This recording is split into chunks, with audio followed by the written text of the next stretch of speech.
Ya, Bapak Ibu Saudara, tema kita malam hari ini adalah seruan pertobatan. Ya, kita akan melihat dari Daniel pasal yang ke-9. Tetapi kita tidak akan membacakan semua karena bagiannya cukup panjang. Kita akan membacakan beberapa bagian saja gitu ya. Daniel 9, bagian pertama kita akan bacakan ayat 4 sampai ayat ke-6, sudah tersedia di slide gitu ya.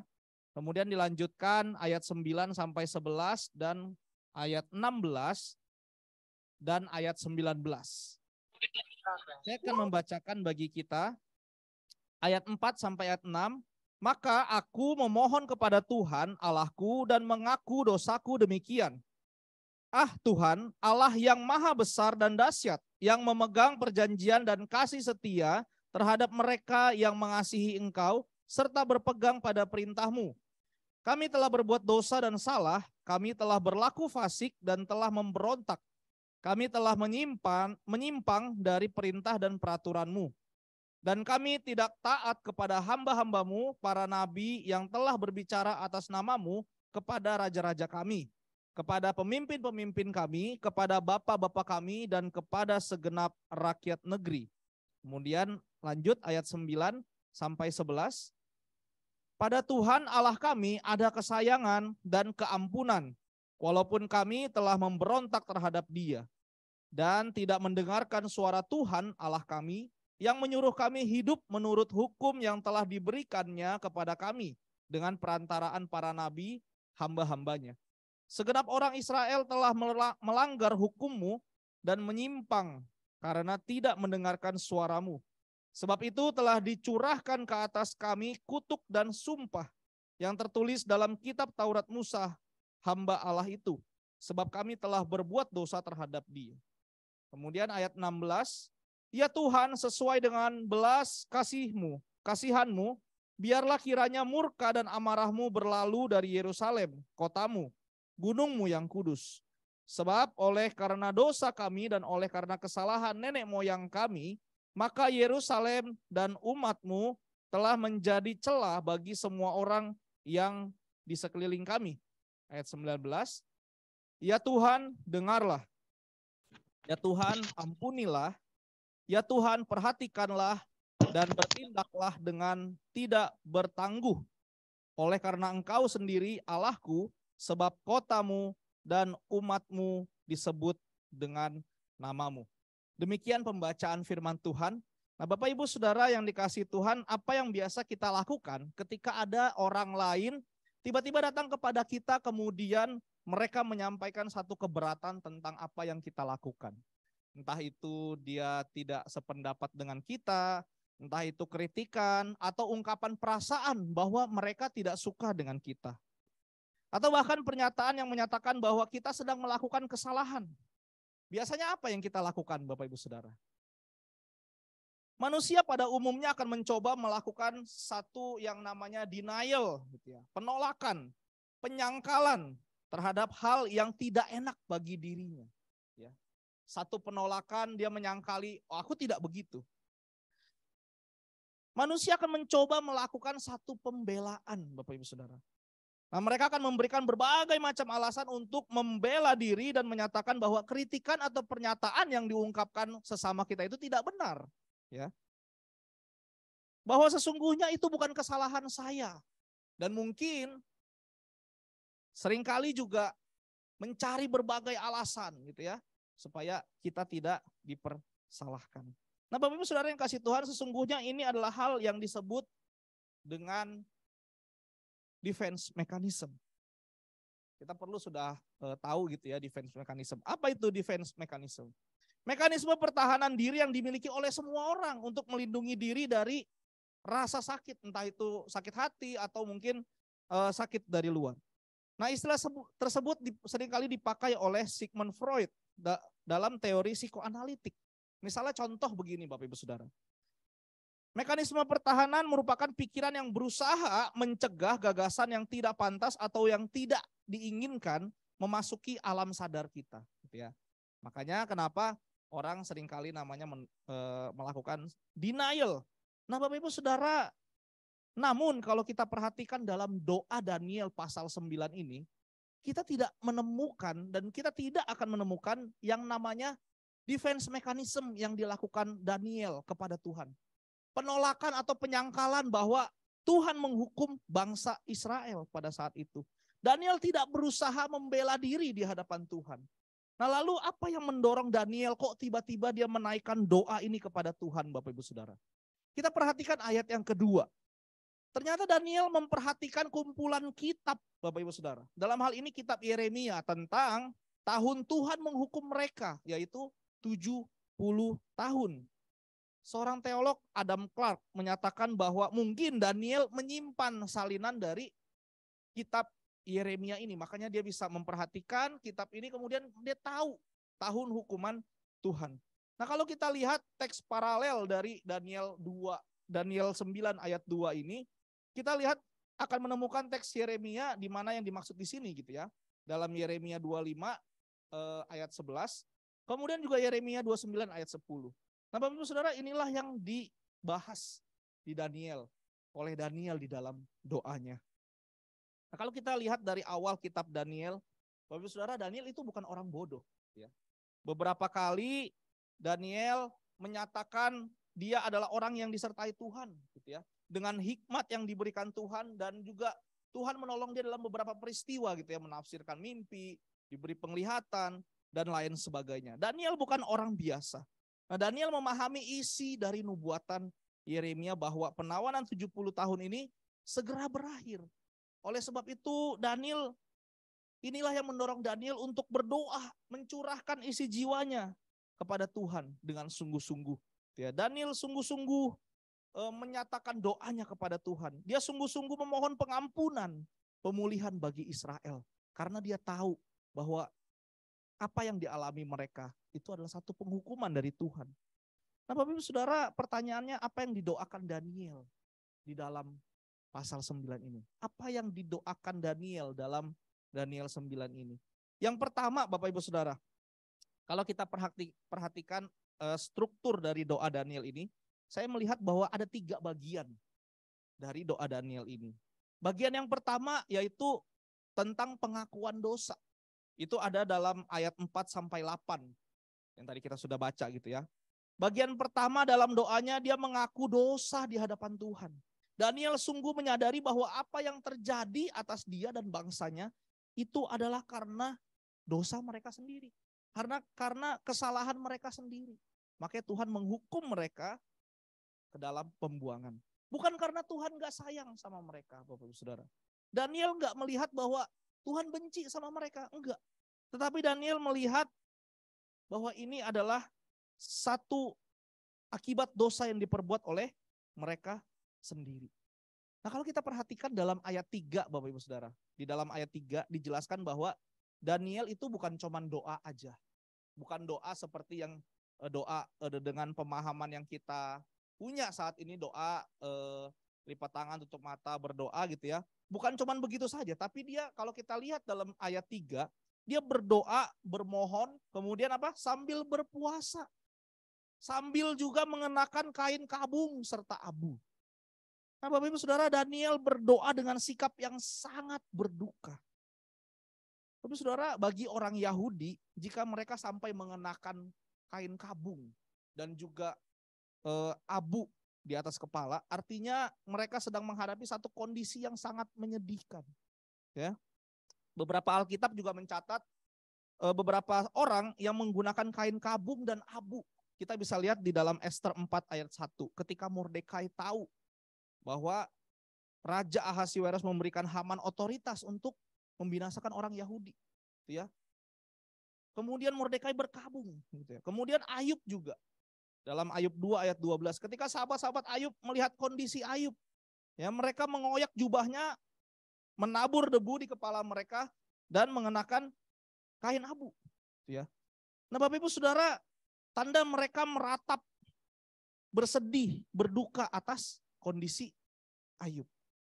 Bapak Ibu Saudara, kain kabung dan abu adalah tanda kesedihan, tanda ratapan, tanda penyesalan, tanda kedukaan, dan tanda perendahan diri. Dan juga tanda pertobatan Bapak Ibu Saudara. Daniel menyatakan doa pertobatan dengan cara yang demikian. Artinya apa?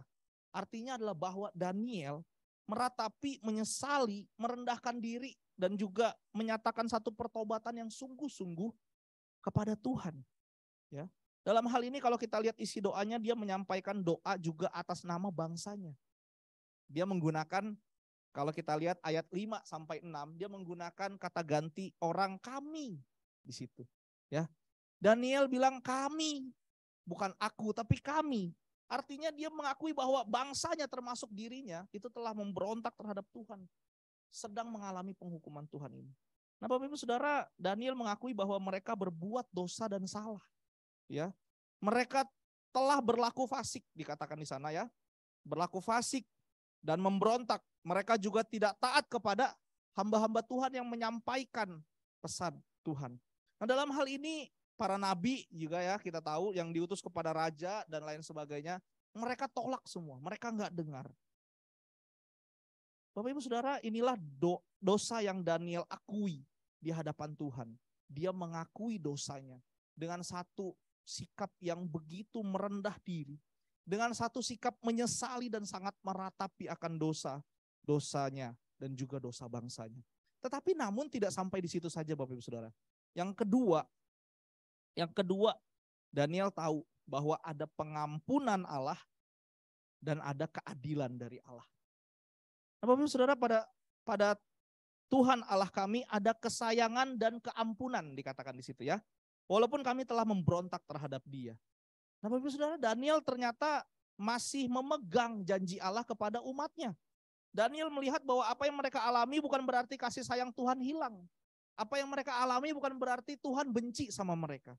Ya, ayat 9 sampai 10 menegaskan juga meskipun mereka telah memberontak, tidak mendengarkan suara Tuhan dan hidup menurut hukum dan tidak hidup menurut hukum yang telah disampaikan para nabi, ya.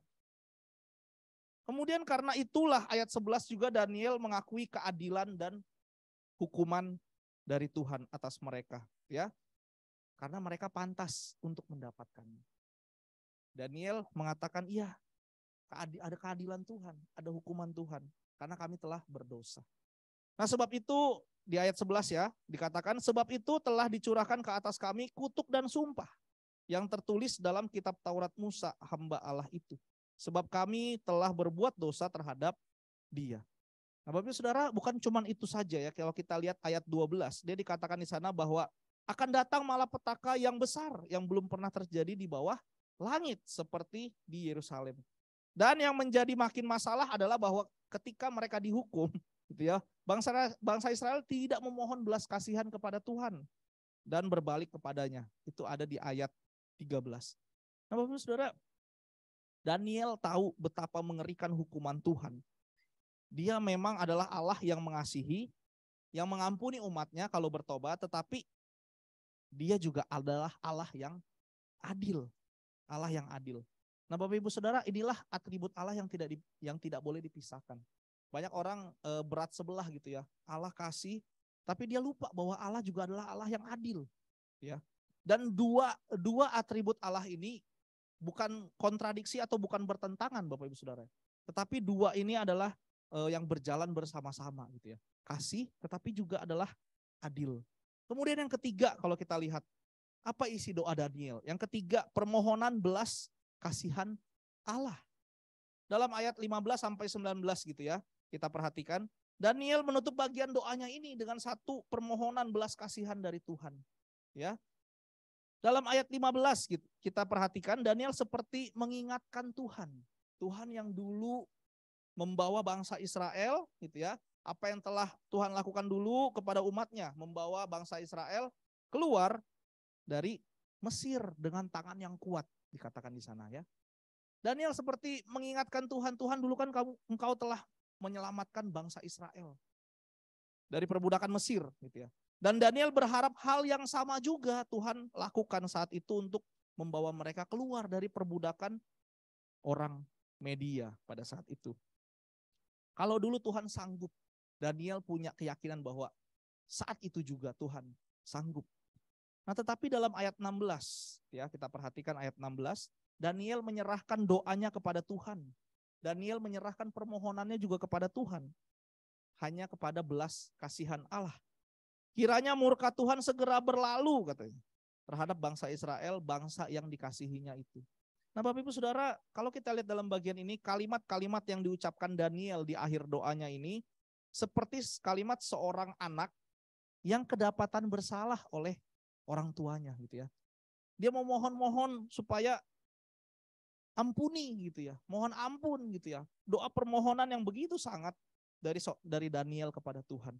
Nah oleh sebab itu hanya Tuhanlah satu-satunya yang dapat menyelamatkan mereka dan memulihkan keadaan mereka, keadaan bangsa Israel. Inilah yang diminta Daniel dalam doa-doanya Bapak Ibu Saudara. Kita sama sekali tidak melihat ada sedikit pun pembelaan dari Daniel akan bangsanya di hadapan Tuhan. Justru Daniel sangat mengakui akan dosa-dosa mereka. Daniel mengakui otoritas Allah. Dan kemudian Daniel memohonkan ampun dari Tuhan.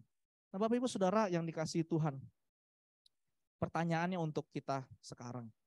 Kapan terakhir kali kita menyampaikan satu seruan pertobatan seperti yang Daniel sampaikan kepada Tuhan? Kapan terakhir kali kita sungguh menyesal, berkabung, dan meratap atas dosa yang kita lakukan?